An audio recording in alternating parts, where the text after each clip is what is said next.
گرمامی نازل ہوئی اور اس میں اللہ رب الجلال نے اس سورت کا آغاز قسموں سے کیا.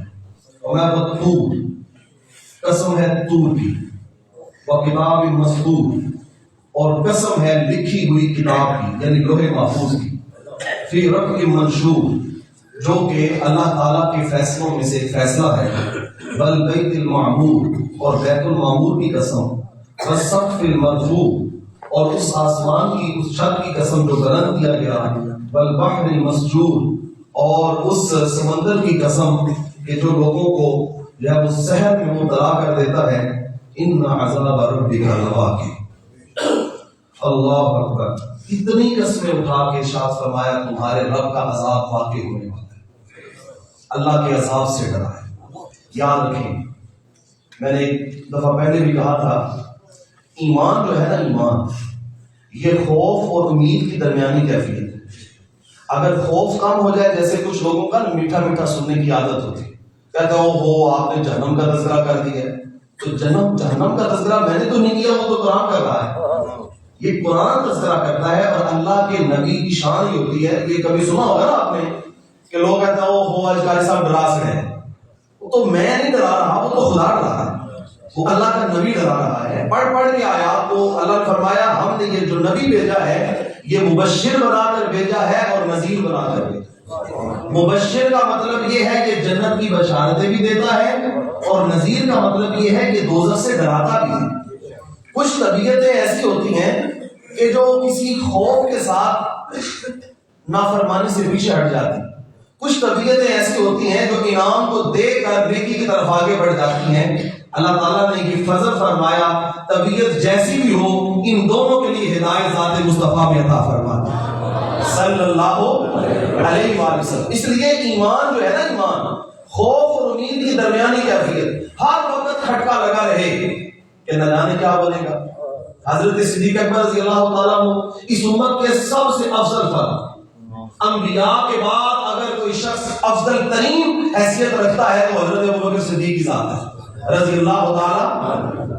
ایک دن درخت کے نیچے بیٹھے تھے تو فاختہ ٹہنی سے کبھی ادھر جائے کبھی ادھر جائے، کبھی ادھر جائے کبھی ادھر جائے، تو رش کے ساتھ فاختہ کو دیکھنے لگے اور کہنے لگے اے فاختہ تو کتنی خوش نصیب ہے، ایک شاخ سے اڑتی ہے دوسری پہ بیٹھتی ہے، دوسری سے اڑتی ہے پہلی پہ بیٹھتی ہے، پکڑے تو ہم گئے جن کا حساب ہوگا.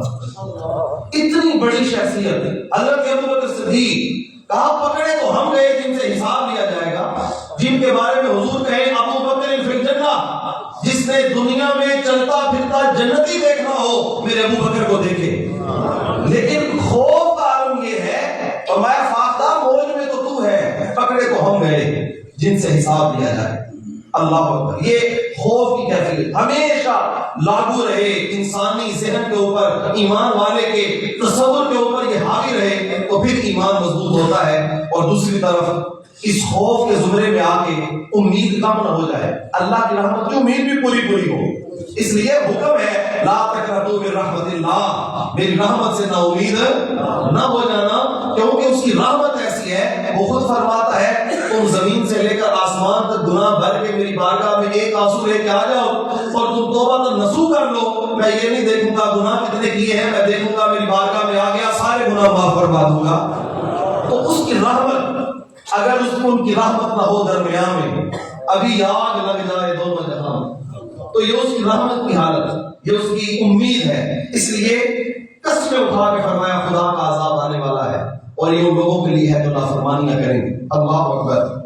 آگے اس سے آگے سورۃ النجم کا آغاز ہے. سورۃ النجم یہ بھی مکی سورت ہے اور اس سورت میں خاص طور پر اللہ تعالیٰ نے اپنے محبوب علیہ السلام کے ساتھ جو ناز و نیاز کی باتیں کی ان کا ذکر ہے.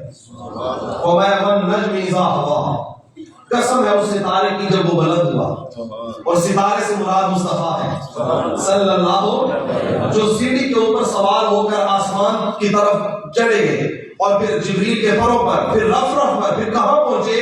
فرمایا پھر وہاں پہنچے فَكَانَ قَابَ قَوْسَيْنِ أَوْ أَدْنَىٰ، پھر دونوں میں دو کمانوں کا فاصلہ رہ گیا. یہ کمان کی صورت ہوتی ہے، یہ اس طرح سے کمان ہوتی ہے جس سے تیر چلایا جاتا ہے. تو کہتے ہیں دو کمانیں پھر آپس میں قریب ہوئیں اور قریب ہوئیں، اول نا پھر اور قریب ہو گئی. اب میں اس کا ترجمہ نہیں کر سکتا، میں یہ نہیں کہہ سکتا کہ خدا ادھر سے آیا تو مصطفیٰ ادھر سے آئے، اس لیے کہ خدا جہتوں سے پاک ہے، خدا صفتوں سے پاک ہے، خدا جسامت، یہ جو جسامت ہے نا یہ ادھر آتی ہے یا یہ ادھر آتی ہے، یہ عقل سے ماورا بات ہے۔ اور اس لفظ کی زائد کی تفسیر بیان کرنا میرے نزدیک یوں ہے جیسے پل سے آپ کے اوپر چلنا، جو بال سے بھی باریک ہے، جو تلوار سے بھی تیز ہے۔ میں ترجمہ اگر کم کروں گا تو پھر بھی ناانصافی ہے، اگر آگے بڑھ جائے تو خدا کے لیے جسامت کو متحرک قرار دینا یہ بھی کفر ہے۔ اس لیے صرف اتنا کہہ سکتا ہوں کہ دو کمانوں کا فاصلہ تھا، دنا فتدلا، قربتیں بڑھتی گئیں، جب دونوں کا ملاپ ہو گیا تو خدا فرماتا ہے پھر میں نے اپنے محبوب کو سارے راز و نیاز کی باتیں عطا فرما دی۔ 70,000 اسرار، کتنے؟ 70,000 رموز، 70,000 حکایتیں اللہ تعالیٰ نے سورہ کاف میں اپنے محبوب کو عطا فرمایا۔ ایک دن حضور علیہ السلام دریائے رحمت جوش میں تھا، حضرت عائشہ صدیقہ رضی اللہ تعالیٰ عنہا آپ سے فرمانے لگے عائشہ مانگو نا کیا مانگتی ہو، مانگو مجھ سے کیا مانگنا ہے۔ دریائے رحمت جوش میں آج کچھ بھی مانگا جاتا تو حضور دیتے، کچھ بھی کائنات کے خزانے، یہ وہ ہستی ہے واحد کہ جس کو اللہ تعالیٰ نے اپنے خزانوں کی کنیاں عطا فرمائی ہے۔ فرمایا حضور نے فرمایا انا قاسم واللہ یؤتی، فرمایا اللہ دیتا ہے تقسیم میں فرماتا ہوں، تو جو تقسیم کرنے والا ہو تو وہ دے تو سکتا ہے۔ تو عائشہ مانگو نا کیا مانگتی ہو، تو عائشہ بھی تو عائشہ ہے، دنیا تو مانگی نہیں، اور دنیا کے مال و متاع مانگتی تو مانگ سکتی تھی، پر عائشہ تو عائشہ ہے، وہ جن کی پاکی اللہ قرآن میں بیان کرے۔ میں کہا یا رسول اللہ اس میں اگر مجھے اجازت ہو تو میں اپنے ابا جی سے مشورہ نہ لے آؤں کہ آپ سے کیا مانگوں، اجازت ہے تو مشورہ لے آؤں۔ حضور ہمارے جاؤ اجازت ہے لے آؤ مشورہ، گئی دوڑی اپنے ابا جی کے پاس، ابا جی آج حضور کا دریا رحمت جوش میں ہے اور حضور فرما رہے ہیں مانگو کیا مانگنا ہے، تو پھر آپ مجھے بتا دینا کہ میں کیا مانگوں۔ صدیق اکبر بھی تو صدیق اکبر ہے۔ میں نے کہا حضرت عائشہ تو پھر حضرت عائشہ ہے تو ان کا جو باپ ہے یہ سچے باپ کی سچی بیٹی دونوں، جن کے بارے میں قرآن ایک کو صدیقہ کہتا ہے دوسرے کو صدیق کہتا ہے۔ حضرت صدیق اکبر نے فرمایا کہ بیٹی اگر حضور کا دریا رحمت جوش میں ہے نا تو حضور سے جا کے مطالبہ کرو، مانگو کہ جب آپ معراج میں قرب خاص میں پہنچے، وہ جس کو قرآن میں یہاں کہا دنا فتد اللہ فقان قاب قوسین او ادنی، وہ جو قربت تھی کتنی قربت تھی ہم کیا جانے کہ وہ کیا تھا۔ میرے امام کہتا ہے قرت سے کہہ دو کہ سر جھکا لیں، گما سے گزرنے والے یہاں خود پڑے ہیں جہر کو لا لے، کوئی کیا بتائے کدھر گئے تھے، سراغ عین و متا کہاں تھا، نشان کیف و الا کہاں تھا، نہ کوئی ساتھی نہ کوئی راہی نہ سنگ منزل نہ مرحلے تھے۔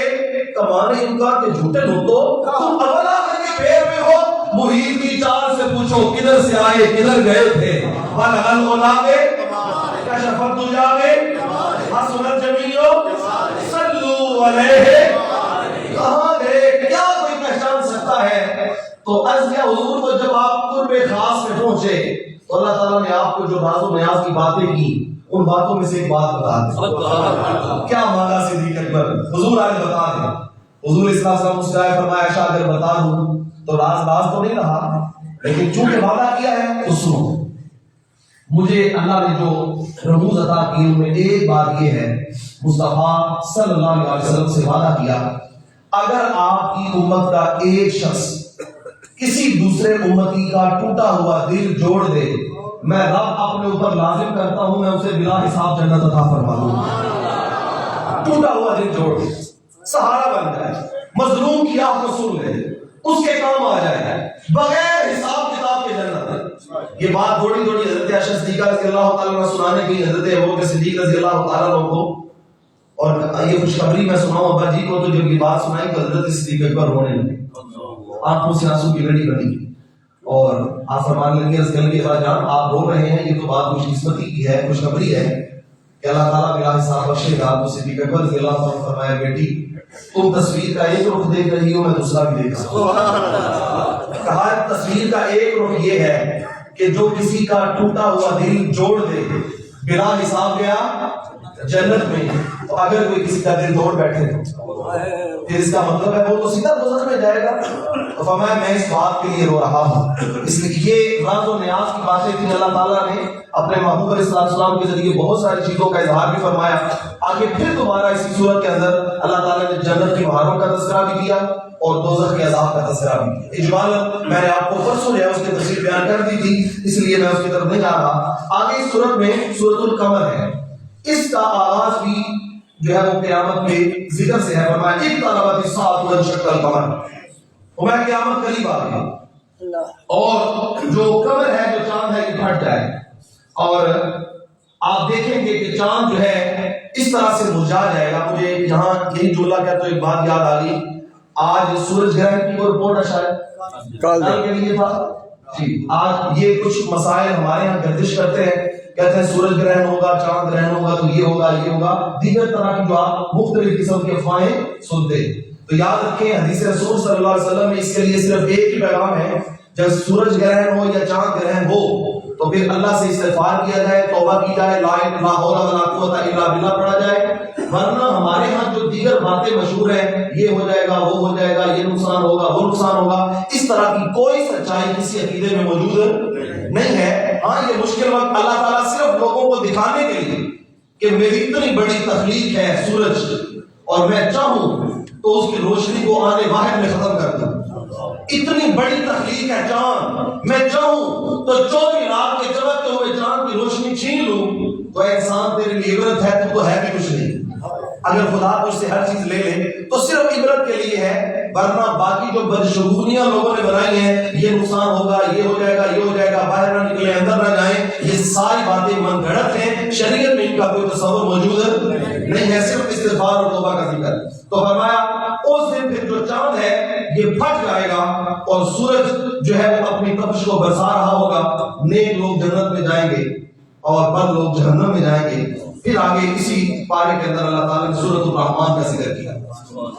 اللہ اکبر. حضور ہمیں لکل شیء عروس, ہمارے ہر شے کی کوئی نہ کوئی دلہن ہوتی ہے. پر عروس القرآن الرحمن, ہمارے جو قرآن کی دلہن ہے یہ سورہ رحمان کو بنایا گیا. یہ قرآن کی دلہن ہے, یہ قرآن کی زینت ہے, یہ قرآن کا وقار ہے. اس لیے اس صورت کے اندر اللہ تعالیٰ نے بے پناہ راز و نیاز کی باتیں انسان کو عطا فرمائی. کوئی سمجھے, دیکھنے والا ہو, جیسے قرآن نے کہا فَاسْأَلُوا أَهْلَ الذِّكْرِ إِن كُنتُمْ لَا تَعْلَمُونَ, اگر تمہیں نہ پتا ہو تو پھر اہل علم سے, علماء سے پوچھو کہ اس کا مطلب کیا ہے. اور اس کے لیے بہت تفصیل درکار ہے. میں صرف چنیدہ باتیں جو میرے مضمون کے مطابق ہیں اور جو میرے احباب سمجھ سکیں گے وہ آپ کے سامنے رکھ رہا ہوں. سب سے پہلے اللہ تعالیٰ نے الرحمن اپنا ذکر فرمایا, پھر قرآن سکھانے کا ذکر کیا, خلق الانسان, انسان کی تخلیق کا ذکر کیا, علمہ البیان, پھر اسے بیان سکھانے کا ذکر کیا. علماء نے اس میں یہ بات لکھی ہے, حضرت علامہ زمخشری سے لے کر سید محمود آلوسی تک تمام مفسرین نے اس کا معنی یہ لکھا ہے علم القرآن خلق الانسان سے مراد یہ ہے اے میرے مصطفیٰ آپ کو ہم نے پیدا بھی کر دیا ہے اور یہ سارا قرآن آپ کو سکھا بھی دیا ہے. اب کوئی بات میں کہے کہ معاذ اللہ نبی ان پڑھ تھا, قرآن کے ترجمے میں لوگوں نے یہ مانا کیا کہ نبی ان پڑھ تھا, تو جو نبی ان پڑھ تھا اس کو اللہ نے ساری کائنات کا استاد بنا کر بھیجنا تھا. ایک ادارے میں اگر ایک استاد کو ہائر کرنا ہوگا اس کے لیے بھی کچھ ریکوائرمنٹس ہیں. آپ اپنی سی وی لے کے آئیں, اپنی اسناد جمع کروائیں, آپ اپنی تعلیم شو کریں, پھر آپ ڈیمو جو ہے وہ پرفارم کریں, اچھا ڈیمو دیں گے تو پھر آپ کو سلیکٹ کیا جائے گا کہ آپ نے آخر بچوں کو پڑھانا ہے, ان کے مستقبل کا سوال ہے. یہ ایک ادارے کا آنر بھی جانتا ہے کہ میں نے ایک استاد کو کیسے مقرر کرنا ہے, تو کیا خدا نہیں جانتا؟ اس کائنات کے لیے جو سب سے بڑا استاد ہم نے بنا کے بھیجنا ہے تو کیسے بنا کے بھیجنا ہے؟ ہم نے جب ساری کائنات کا مولوی بنا کر بھیجا تو علم القرآن خلق الانسان, اسے تخلیق فرما کے سارے قرآن کا علم عطا فرما دیا. مصطفیٰ کے سینے میں علم کے خزانے رکھ دیے. اللہ اکبر. آگے اس سورہ مبارکہ کے اندر سورج اور چاند کا تذکرہ کہ وہ اللہ کی تصویر بیان کرتے ہیں. وَالنَّجْمُ وَالشَّجَرُ يَسْجُدَانِ, اور ہمارے ستارے اور درخت یہ سارے اللہ کو سجدہ کرتے ہیں. ساری مخلوقات اللہ کا ذکر کر رہی ہے, ہر مخلوق. یہاں تک کہ یہ جو سورج ہے علماء نے لکھا ہے جب یہ غروب ہوتا ہے تو عرش کے نیچے سجدہ ریز ہو جاتا ہے. ہر شے اس کے بارگاہ میں جھکی ہے اور انسان کی عظمت بھی سجدے میں ہے. انسان کی عظمت. ویسے اگر بظاہر دیکھا جائے نا تو انسان سجدے میں زمین کے قریب ہوتا ہے تذلیل کی نہایت پر. یہ سجدے کا جو مفہوم ہے نا علماء نے لکھا السجدۃ ہوا نہایت التذلل. ذلالت کی جو انتہا ہے یہ سجدہ، یعنی ناک، کان اور زبان اور دماغ یہ ساری چیزیں سر میں ہے اور یہ سر خدا کے در میں ہے. جھکا دیا اللہ کی بارگاہ میں رکھ کے اور پھر کہا کیا سبحان ربی الاعلیٰ، محبوب میرے مالک دیکھ میں کتنا ذلیل ہوں اور تو کتنا اعلیٰ ہے.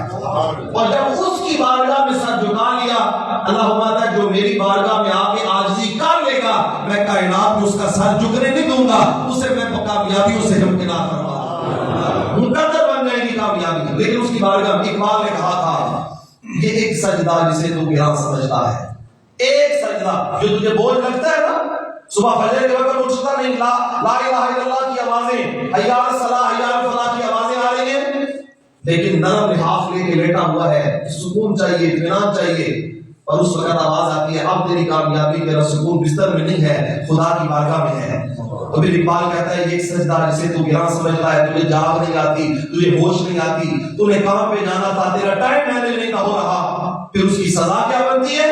یہ ایک سجدہ جسے تو گراں سمجھتا ہے 1000 سجدوں سے دیتا ہے آدمی کو نجات. اگر اس بارگاہ میں جھکے گا تو خدا پھر تجھے جگہ جگہ جھکنے نہیں دے گا، اور جو یہاں نہیں جھکے گا پھر جگہ جگہ جھکے گا، پھر بھی اس کو پورا کبھی پڑھ سکتا نہیں ہے. اس لیے فرمایا ہر مخلوق اللہ کی سجدہ ریز ہے اللہ کے لیے، تو پھر انسان کو بھی چاہیے کہ وہ بھی خدا کی بارگاہ میں جھک جائے. اس کے دوسرے رکوع میں جو ہے وہ اللہ رب الجلال نے جہنم کا تذکرہ کیا اور عبرت کا بیان فرمایا کہ انسان اور جن اگر چاہیں تو میری مخلوق سے باہر نکل جائیں. اور یا معاشر الجن والانس ان استطعتم ان تنفذوا من اقطار السماوات والارض فانفذوا لا تنفذون الا بسلطان. میں اگر تم میری زمین سے نکل سکتے ہو تو نکل جاؤ نا باہر. تم نکل کے دیکھ لو گے پھر بھی تمہیں پتا چلے گا جہاں بھی جاؤ گے خدا کی تمہیں حکمرانی ملے گی، اسی کی بادشاہت نظر آئے گی، اس کے علاوہ کچھ نظر نہیں جائے گا. اور پھر فرمایا سنو پھر وَلِمَنْ خَافَ مَقَامَ رَبِّهِ جَنَّتَانِ، جو اس کے حضور کھڑا ہونے سے ڈر گیا اللہ اس کو 2 جنتیں عطا فرمائے گا. یعنی قیامت میں حساب دینے سے ڈر گیا، اسے پتہ چل گیا کہ میں خدا کے سامنے جواب دے ہوں. تو جو جواب دے ہوتا ہے نا جو بندہ وہ بے باک نہیں ہوتا، وہ لاپرواہ، وہ غافل. یہ ایک ادارے کا جو اکاؤنٹنٹ ہوتا ہے اسے پتہ ہوتا ہے کہ میں نے مہینے کے آخری دن میں حساب دینا ہے، وہ سارا مہینہ ساری پرچیاں سنبھال کے رکھتا ہے کہ نہیں رکھتا، رسیدیں سنبھال کے رکھتا ہے کہ اگر آخری تاریخ میں جب حساب دوں گا تو حساب کتاب میں تھوڑا سا فرق بھی آ گیا، میری غلطی کی وجہ سے بھی آ گیا، تو کہیں جو مالک ہے یہ بددیانتی نہ سمجھے اور میری عزت خراب نہ ہو جائے. اگر ایک اکاؤنٹنٹ نے ایک ادارے کے مالک کو حساب دینا ہو اس کے سامنے بیٹھتے ہوئے بھی ڈرتا ہے. اور میں نے بڑا تذکرہ سنا ہے کہ بہت سارے اکاؤنٹنٹ جب حساب دینے بیٹھتے ہیں تو ساتھ ٹشو لے کے بیٹھتے ہیں کہ پسینہ ان کو بار بار آتا ہے، حساب دیں گے کیسے؟ یہ بندوں کو حساب دینا اتنا مشکل ہے، تو اگر انسان سوچ لے کہ میں خدا کے سامنے کیسے کھڑا ہو کے حساب دوں گا، یہ خوف آ جائے کہ میں اللہ کے سامنے کھڑا ہو کے وہ تمام زندگی کے معاملات کو کیسے بتاؤں گا، تو فرمایا جب یہ خوف آ جائے، وہ ڈر جائے اس معاملے سے، اللہ بھی اس کے اوپر فضل فرمائے گا، 2 جنتیں دے گا. حضرت فاروق رضی اللہ تعالیٰ کے زمانے میں نوجوان تھا، یہ بات علامہ ابن کثیر نے اپنی تفسیر ابن کثیر میں لکھی. کہتے ہیں کہ حوالہ میں نے مضبوط دے دیا، جو نہ بھی مانے وہ بھی اس تفسیر کو مانتے ہیں، جا کے پڑھ سکتے ہیں. حضرت فاروق رضی اللہ تعالیٰ عنہ آپ کے زمانے میں نوجوان تھا، بڑا نیک تھا، پارسا تھا، نگاہوں کی حفاظت کرتا تھا، عفت کی حفاظت کرتا تھا. نوجوانوں ادھر دیکھو میری طرف، جوانی بڑی مستانی ہے، اس میں آگے پیچھے کچھ نظر نہیں آتا، اور اگر جوانی واویلوں میں اور اللے تللے میں گزارنی ہو تو پھر مشکل بھی کوئی نہیں، لیکن جوانی بھی گزارنی ہو اور اپنی عصمت کے جوہر کی حفاظت بھی کرنی ہو تو یہ ذرا مشکل کام ہے. پھر اس کے لیے خدا کی بارگاہ میں آنا پڑتا ہے. وہ کیا کسی نے کہا تھا کہ کتاب زیست کا ایک اور باب ختم ہوا، شباب ختم ہوا، ایک عذاب ختم ہوا. یہ جوانی بھی تو اگر اپنے آپ کو سنبھال کے گزارنی ہو تو یہ ایک عذاب بن جاتا ہے کہ اپنے قسمت کے جوہر کی حفاظت بھی کرنی ہے اور جوانی بھی گزارنی ہے.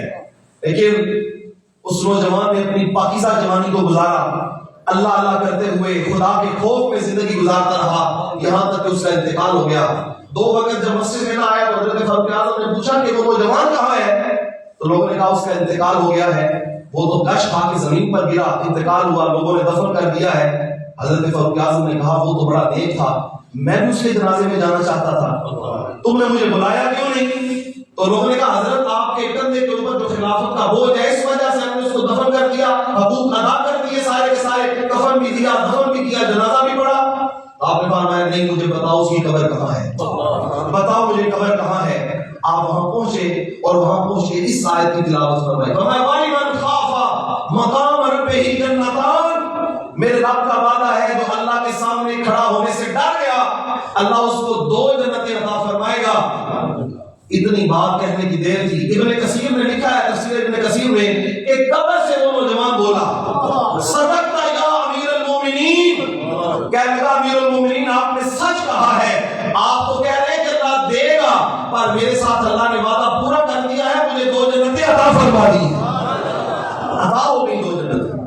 تو جوانی میں جو عبادت کا مزہ ہے کہ بڑھاپے میں نہیں، بالکل نہیں ہے۔ بڑھاپے کے 1000 سجدے، جوان کا 1 سجدہ، کوئی جوڑ ہی نہیں، کسی قسم کا جوڑ نہیں ہے۔ اگر کسی کو خدا بڑھاپے میں اللہ کے گھر آنے کی توفیق دے دے بڑی بات، بڑا اس کا فضل، بڑی مہربانی، اور جو جوانی کا صدقہ ہے، جو جوانی کا سجدہ ہے، جو جوانی کی نیکی ہے اس کا مقابلہ کیا جا سکتا؟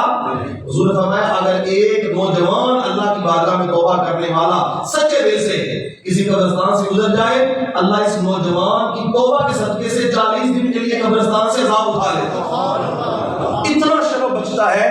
تو جوان اپنے آپ کو ذرا مضبوط کریں، اپنے آپ کو خدا کی دہلیز پہ لے کے آئیں، اور میں جو خدا کے سامنے کھڑا ہونے سے ڈرے 2 جنتیں اللہ عطا فرمائے۔ اور یاد رکھنا یہ دنیا کی رنگینیاں، یہ طاقت، یہ پاور، یہ بازو میں قوت، یہ ٹانگوں میں جو حرارت ہے اور یہ قوا مضبوط ہے، یہ اعضاء میں جو طاقت ہے، یہ عارضی ہے، یہ ختم ہو جائے۔ ہم نے دیکھا ہے کہ بڑا بڑا تگڑا شخص ہے پر کمر دوری ہو گئی، بڑھاپے نے دورہ کر دیا، اور پھر وہ پھٹے پہ بیٹھ کے 2-4 سیاسی باتیں کرنے کے سوا کچھ بھی نہیں تھا، لیکن پھر بھی وہ اللہ کی بارگاہ میں آ جائے تو یہ بھی بڑا فضل ہے۔ میں نے دیکھا ہے کہ بوڑھا ہو گیا اور اب بال سفید ہو گئے، اب زندگی کے آثار بھی نہیں رہے، پھر بھی مسجد میں نہیں آیا۔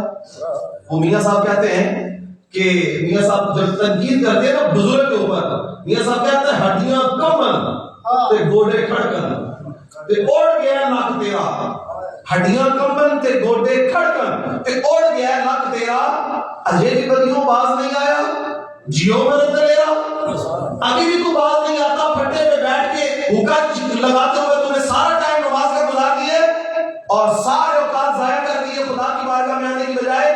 یہ بزرگ تھا، آ جاتا، اللہ بخش دیتا، لیکن خدا مسکراتا اس وقت ہے جب نوجوان اس کی بارگاہ میں آئے، جب جوان آئے تو اللہ مسکراتا ہے، یہ وہ شخص ہے جو جوانی میں میری بارگاہ میں آئے۔ اس لیے اس عمر کے اندر جیسے ہر چیز کا مزہ جوانی میں ہے، اسی طرح عبادت کا مزہ بھی۔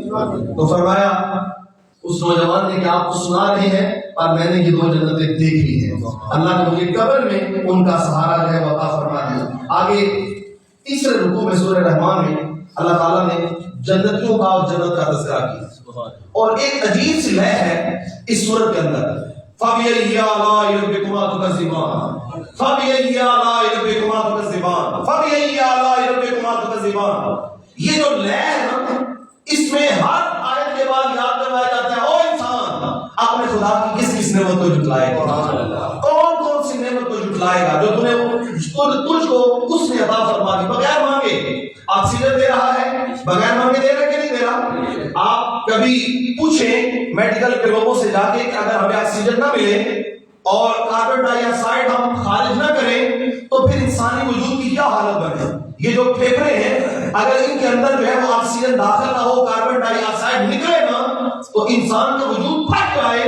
اگر صرف اس نعمت کو تلاش کر لیا جائے تو پھر بھی خدا اپنا پتہ عطا فرما دیتا۔ ایک شخص تھا اوناسس، یہ دنیا کے امیر ترین لوگوں میں اس کا نام شامل ہے۔ یہ جو ٹاپ 10 لوگ ہوتے ہیں، بڑے 10 لوگ جو دنیا کے امیر ترین لوگ ہیں، ان میں اس کا نام شامل تھا، نام تھا اوناسس۔ کسی نے اس کو کہا، یہ بیمار ہوا، کسی نے اس کو کہا تیری سب سے بڑی حسرت کیا ہے؟ اس دنیا میں سب سے بڑی خواہش کیا ہے؟ اس نے کہا کہ مجھے بیماری ہے، میں اپنی آنکھوں کو خود جھپک نہیں سکتا. خود یہ جو اللہ نے قدرت کی ہمارے وائپر لگائے، یہ پلکیں جھپکتے ہیں نا، آنکھ بند کرتے ہیں تو بالکل آنکھ صاف ہو جاتی. اس کو بیماری یہ تھی کہ اس کی پلکیں جھپکتی نہیں تھی. ڈاکٹر جو ہے وہ ٹیپ لگا کے کھول دیتا تھا اور پھر بند کرتا تھا، پھر ٹیپ لگا کے کھول دیتا تھا. کہتا تھا بڑی دولت ہے، بڑا مال ہے، میری زندگی کی ایک حسرت ہے، کاش مجھ سے دنیا کی ساری دولت کوئی لے لے، بس اتنا ہو جائے کہ میں اپنی آنکھ خود کھول سکوں اور خود بند کر سکوں. اتنی بڑی نعمت خدا ہمیں دیتا ہے، ہمیں کوئی اس کی قدر. ہمیں یہ انسان کے جو جوڑ ہیں، اگر یہ جوڑ مرنا چھوڑ جائیں، انسان کا بازو کسی کام کا ہے؟ اگر قدم جو ہے ان کے اندر میں جو لچک ہے وہ ختم ہو جائے تو انسان کے پاس کیا ہے؟ اس لیے اللہ اور انسان تو خدا کی کس کس نعمت کو جھٹلائے، کس کس نعمت کا کفران کرے گا، اس کی بارگاہ میں آئے گا، نعمتیں یاد کرے گا. اور میں ایک اور بات یہاں وظیفہ آپ کو دے رہا ہوں، اور میری طرف سے آپ کو اس وظیفے کی سب کو اجازت ہے. میں اس طرح کا ہوں، میں کسی کو دم بھی کرتا ہوں تو دم کی اجازت بھی دے دیتا ہوں.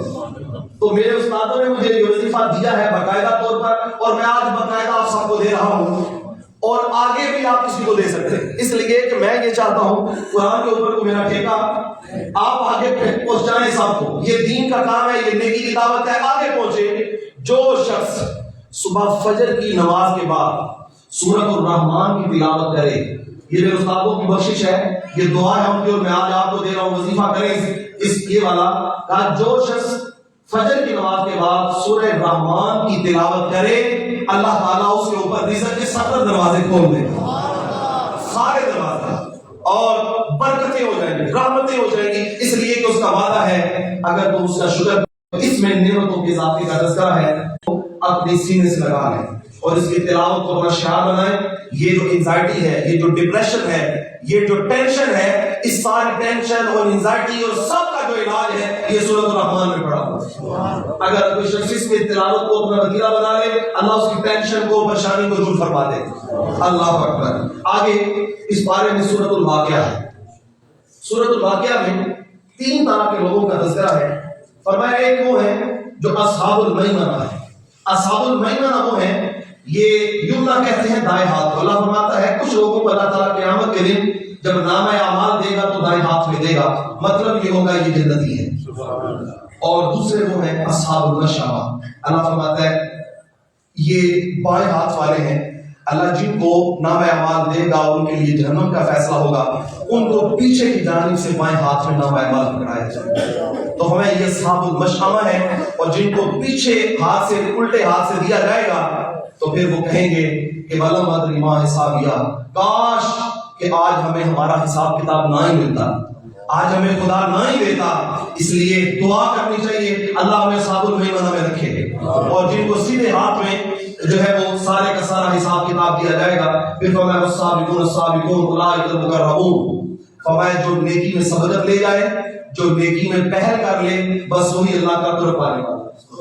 نیکی میں سبقت لینا، ہر کام میں مقابلہ بازی رکھتے ہیں، ہر کام میں. اب تو یہاں تک مقابلہ بازی ہے کہ اس کا گھر اونچا ہے تو میں اسے اونچا بناؤں، یہاں تک مقابلہ بازی ہے، گاڑی اس کی اچھی ہے میں اسے نیا ماڈل لوں گا. یہ کون سی بات ہے، میرے پاس بھی بڑا پیسہ ہے. خدا نے ان مقابلوں سے منع کیا اور فرمایا فاستبقوا الخیرات. جب مقابلہ کرنے کی عادت پڑ جائے، جب مقابلہ کرنے کی خواہش آ جائے تو پھر نیکی کے کاموں میں ایک دوسرے سے بڑھ کے مقابلہ کیا. یعنی یہ مقابلہ کرے نا کوئی کہ اس نے 2 نفر پڑھے ہیں تو میں 4 پڑھوں گا، یہ بھی مقابلہ نہیں. اس نے 1000 مسجد میں دیا ہے میں 2000 دوں گا. اور خدا کو صرف اس کی رضا کے لیے، لوگوں کو دکھانے کے لیے نہیں، ماویلا اور اپنا شو کرنے کے لیے نہیں، بلکہ خدا کی رضا کے لیے اس نیکی میں. بلکہ ایک دفعہ حضور صلی اللہ علیہ وسلم کے صحابہ آئے، یا رسول اللہ صلی اللہ علیہ وسلم، حضور جو اہل مال اہل دولت لوگ ہیں وہ سب کر لے گئے. حضور میں کیسے؟ اب پریشانی دیکھے صحابہ کی، مال و دولت زیادہ نہیں تھا، امیر کبیر نہیں تھے. حضور میں کیسے؟ تو صحابہ کہنے لگے یا رسول اللہ ہم بھی نماز پڑھتے ہیں، جو دولت والے ہیں وہ بھی نماز پڑھتے ہیں، ہم غریب ہیں ہم بھی روزہ رکھتے ہیں وہ بھی روزہ رکھتے ہیں، لیکن حضور ہمارے پاس مال و دولت نہیں، ہم صدقہ نہیں کرتے، وہ صدقہ کرتے ہیں تو وہ آگے نکلے گا. تو حضور صلی اللہ علیہ وسلم نے شاہ فرمایا کہ یہ تو اللہ کی تقسیم ہے، لیکن میں تمہیں ایک وظیفہ دیتا ہوں، تم وہ وظیفہ کر کے بستر پہ لیٹ جایا کرو، اللہ تعالیٰ تمہیں زمین سے لے کر آسمان تک صدقہ کرنے کا ثواب دے گا۔ جب چارپائی پہ آنا تو خدا کی تسبیح بیان کرنا، سبحان اللہ و بحمدہ سبحان اللہ العظیم۔ جب تم یہ تسبیح پڑھو گے نا، اللہ تعالیٰ تمہیں زمین سے لے کر آسمان تک جتنی جگہ ہے اس کے برابر سونا صدقہ کرنے کا ثواب عطا۔ تو یہ قرب ہے خدا کا، اس قرب میں آگے بڑھنا چاہیے۔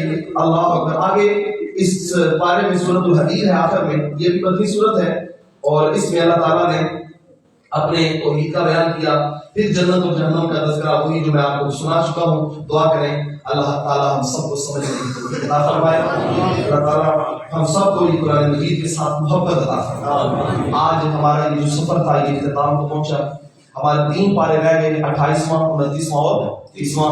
انشاءاللہ یہ جو ابھی جمعے آئیں گے مسلسل، ان تمام جمعوں میں پہلے 28واں ہوگا، پھر 29واں، پھر 30واں، پورے 30 پارے کی تفسیر مکمل کر کے پھر انشاءاللہ ہم یہ سلسلہ چھوڑیں گے۔ آپ ہمارے جمعے کو آئیں گے سننے کے لیے، ایسا ہوئے کہ دیدہ دوسرا تیڑا ہوئے تو کسی سارے ٹھیک۔ تو یہ ایسا معاملہ نہیں ہونا چاہیے۔ یہ پارے انشاءاللہ پورے ہوں گے، اور اس جمعے میں ایک پارہ کر کے بیان کریں گے، اور میں آپ سب احباب کے لیے دل سے دعائیں کرتا ہوں، دل رات کرتا ہوں، اور اتنی محبت ہے آپ کے لیے میرے دل میں کہ آپ نے جس طرح پورا مہینہ بیٹھ کے درس سنا، آپ کچھ بھی نہ کریں، صرف آپ بیٹھ جایا کریں تو میرا دل اس سے بس، وہ پنجابی کہتے ہیں گھوڑے گھوڑے خوش ہو جائیں، میں آپ سے گھوڑے گھوڑے خوش ہوں۔ آپ نے جس طرح پورا مہینہ درس سنا، بیٹھ کے دوستوں کو دعوت دی، ایک وعدہ میرے ساتھ صرف کریں، آئندہ رمضان ہمارا ساتھ رہا، زندگی نے وفا کی، یہ درس قرآن اسی طرح ہوگا انشاءاللہ، اور پہلے سے اس سال سے زیادہ زور کے ساتھ ہوگا انشاءاللہ۔ اور ایک وعدہ اپنے ساتھ دل کے ساتھ کریں، اس سے زیادہ لوگ جمع ہم کریں گے انشاءاللہ۔ ہم دعوت دیں گے، ہم لوگوں کو جمع کریں گے، ہم لے کے آئیں گے، اور یہ قرآن کی فیض کو ہم پھیلائیں گے انشاءاللہ۔ ایک دو اعلان سے سن لیں، آج 1-2 منٹ میں نے آپ کا زیادہ لینا ہے، آج چونکہ آخری دن ہے تو چلیں اس حوالے سے۔ ایک تو جو فجر کے وقت درس قرآن ہوتا ہے، یہ ہمارے الحمدللہ اب سورۃ الاعراف سے اس کا آغاز ہوگا عید کے بعد انشاءاللہ۔ میرا خیال یہ ہے کہ یہ جو عید کے بعد کے جو دن ہیں، یہ وہ کٹائی کے دن ہے، گندم کی کٹائی آ گئی، تو ہمارے بہت سارے لوگ جو ہیں وہ گندم کی کٹائی میں مصروف ہو جاتے ہیں، تو فجر کے وقت آ نہیں پاتے، یا رات چوری ہونے کی وجہ سے کچھ بھی۔ تو ہمیں تو غرض یہ ہے کہ لوگ زیادہ سے زیادہ آئیں اور آپ کے قرآن سنیں۔ تو میں نے اس دفعہ یہ ارادہ کیا، جس طرح بچوں کی روٹین میں نے یہ رکھی کہ وہ سردیوں میں فجر کے بعد پڑھتے ہیں اور گرمیوں میں مغرب کے بعد، اسی طرح میرا خیال یہ ہے اس دفعہ ہم یہ بھی تجربہ کریں، گزرے اس عمل سے بھی، کہ شاید یہی کامیاب ہو۔ پچھلی دفعہ چونکہ گرمی میں بہت زیادہ پریشان ہوا جب لوگ اپنی مصروفیات میں رہے، تو میرا تو مقصد دیواروں کو سنانا تو نہیں ہوتا، یہ تو یہ ہے کہ لوگ جمع ہوں اور وہ پیغام سنیں۔ تو میرا شوق ہے آپ سارے آئیں انشاءاللہ۔ یہ گرمیوں کا جو موسم ہے سارا، ابھی عید کے بعد اکتوبر تک انشاءاللہ درس قرآن جو 10 منٹ اس کا وقفہ 10 یا 12 منٹ لگتے ہیں روزانہ، مغرب کی نماز کے بعد فوراً ہوا کرے گا انشاءاللہ۔ یہ وقت ٹھیک ہے جی، ٹھیک ہے نا؟ انشاءاللہ مغرب کے بعد فوراً ہوا کرے گا۔ آپ اس میں ہر صورت شرکت کریں اور قرآن مجید سن کے، یہ ہم نے اجمالی تذکرہ کیا، اس کو تفصیل کے ساتھ انشاءاللہ ہم بیان کریں گے، اور یہ قرآن مجید کے فیض کو حاصل کریں۔ دوسرا، بچے بھی اب عید کے بعد مغرب کے بعد آئیں گے پڑھنے، تو آپ بچوں کو کثرت کے ساتھ، اپنے بچوں کو، یہ گلی محلوں میں چھوٹے چھوٹے جو مدرسے ہیں جن کو خود قرآن نہیں پڑھنا آتا، وہ آپ کے بچوں کو کیا پڑھائے گا؟ بولے پڑھائے گا؟ تو صرف اس چکر میں کہ بس سہولت ہے، ٹائم بچ جاتا ہے، یہ ہو جاتا ہے، وہ ہو جاتا ہے، اپنے بچوں کی قدر کریں اور ان کو صحیح معنوں میں قرآن پڑھنے کا طریقہ سکھائیں، اور تجوید کے ساتھ، تلفظ کے ساتھ قرآن کو یہاں آگے پڑھیں۔ دوسری بات یہ بھی، تیسری بات یہ کہ پورا مہینہ میں نے آپ کو درس دیا، میں جو باتیں کرتا رہا، اگر کہیں مجھ سے خطا ہوئی ہو تو سب سے پہلے میں اللہ سے معافی مانگتا ہوں، پھر میں آپ سے بھی معذرت خواہ ہوں، اور کیونکہ یہ لوگ سنتے ہیں پوری دنیا میں، ہمارے میاں صاحب نے ماشاءاللہ محبت کے ساتھ اس کو پہنچایا، تو بڑی ذمہ داری سے ایک لفظ میں نے پھونک پھونک کے بولا کہ کہیں کوئی ایک لفظ بھی جو ہے وہ قابل گرفت نہ بنے، لیکن پھر بھی انسان ہونا ہے تو غلطی کا امکان رہتا ہے، خطا کا امکان، جہاں کہیں بھی مجھ سے بھول ہو گئی دعا کریں اللہ مجھے معاف فرما دے، اور وہ معاف کر دے تو بس اس کا جو صلہ ہے نا، یہ قرآن کی تفسیر کا جو سارا صلہ ہے یہی ہے کہ وہ ہمیں معاف فرما دے۔ کیا درجات ہم اس سے مانگے، ہم اس کا حق ادا نہیں کر سکے، بس معافی مل جائے۔ وہ کہتے ہیں برابر برابر چھوٹ جائے تو پھر بھی خوش ہے، تو ہم آگے اس کے کیا مانگے، اس کی رحمت سے بڑی امیدیں ہیں۔ اللہ تعالیٰ ہم سب کو بحال رکھے اور آپ سب کو ایک ایک قدم پر اجر عظیم عطا فرمائے۔ اللهم صل على سيدنا مولانا محمد النبي الأمي وعلى آله وصحبه وسلم. جی عید کی نماز انشاءاللہ پورے 7 بجے عیدگاہ میں پڑھی جائے گی. 6:30 بجے خطبہ شروع ہو جائے گا اور پورے 7 بجے انشاءاللہ عید پڑھی جائے گی. ربنا آتنا فی الدنیا حسنہ وفی الآخرۃ حسنہ وقنا عذاب النار. الہ العالمین پورا رمضان مبارک تیری رضا کے لیے تیری توفیق کے ساتھ ہم نے ان کو بسر کیا. مولا اس کو اپنی پاک بارگاہ میں قبول فرما. الہی جو غلطیاں کوتاہیاں ہم سے ہوئی درگزر فرما. مولا ہم تیری بارگاہ میں کوئی عذر نہیں لے کے آتے. ہم خار ہیں، بدکار ہیں، ہم سے غلطیاں ہوتی ہیں، ہم گناہ کرتے ہیں، کبھی بھول کے کرتے ہیں، کبھی جان بوجھ کے کرتے ہیں، پر مالک تو معاف فرمانے والا ہے. الہی ہمیں معافی عطا فرما. یا الہ العالمین میرے دوست جو درس قرآن میں بیٹھتے ہیں ان کو بہاریں عطا فرما دے. مالک ان کی اولادیں آباد فرما دے. الہی ان کے رزق میں برکت عطا فرما دے. ان کی دولت میں برکت دے دے. ان کی اولاد میں برکت عطا فرما. جن کی اولادیں ہیں فرما بردار بنا دے. جن کے پاس اولادیں نہیں ہیں مالک ان کو قرآن کا صدقہ اولاد نرینہ عطا فرما دے. الہ العالمین جتنی نیک خواہشات سینے میں رکھتے ہیں قبول فرما لے. مالک ان کے آباء و اجداد جو دنیا سے گئے سب کو اس کا ثواب عطا فرما. اس پورے علاقے سے جتنے لوگ بالخصوص اس مسجد کے ساتھ پیار کرنے والے آج تک جو موجود ہیں یا جو چلے گئے ہیں الہی سب کو برکتیں عطا فرما. جو چلے گئے ان کی قبریں منور فرما دے. آج تک جو یہاں نمازیں پڑھتے رہے ان کی قبروں کو بقع نور بنا دے. الہی جس نے کبھی ایک دفعہ بھی اس مسجد میں سجدہ دیا پیشانی رکھی مولا اس کے پیشانی کو نور اللہ نور فرما دے. الہ العالمین جس طرح یکم رمضان سے لے کے آج تک اب تک لوگ میزبانی کرتے رہے، خدمتیں کرتے رہے، محبتیں کرتے رہے، آپ کے درس سنتے رہے، یہ ساری خدمتیں قبول فرما. پوری دنیا میں یہ پیغام پہنچایا گیا. اگر ہمارے کسی ایک لفظ کی وجہ سے کسی میں عمل کا جذبہ پیدا ہو جائے، کوئی نیکی کا ذریعہ بن جائے تو اس سارے کا ثواب ہم سب کو عطا فرما. نبی پاک صلی اللہ علیہ وسلم کا صدقہ ہمارے والدین کی خیر فرما. جنہوں نے ہمیں دین کے راہوں کا راہی بنایا ان کی خیر فرما. الہی ان کی عاقبت ان کی دنیا کو بہتر فرما. جن کے والدین دنیا سے چلے گئے ان کو درجات بلندی عطا فرما. ہمارے آج کے میزبان بالخصوص جن کے لیے سارے ثواب کے لیے کیا گیا ہمارے حاجی عباس صاحب کھنی والے مرحوم الہی ان کے درجات بلند فرما. ان کو کروٹ کروٹ راحت اور سکون عطا فرما. ان کی اولاد ان کے بیٹے جس طرح دین کے کاموں میں بڑھ چڑھ کے حصہ لیتے ہیں الہی ان کو فضل عطا فرما. ان کے اوپر اپنا فضل نصیب فرما. جو پردیس میں ہیں پردیسیوں کی خیر فرما. اپنی سلامتی کی چادر عطا فرما. الہی بالخصوص میری مائیں بہنیں جو پورا مہینہ آتی رہیں مولا ان کی عفت کے جوہر کی حفاظت فرما. الہی حضرت فاطمہ الزہرا رضی اللہ تعالی عنہ کی چادر تطہیر کا صدقہ مالک ان کی شرم و حیا کی تو حفاظت فرما. نبی پاک صلی اللہ علیہ وسلم کی شفاعت عطا فرما اور بروز محشر حضرت سیدہ فاطمہ الزہرا رضی اللہ تعالی عنہ کا جنت میں قرب عطا فرما. رب اغفر وارحم وانت خیر الراحمین وصلی اللہ تعالی علی رسولہ خیر خلقہ محمد وعلی آلہ وصحبہ.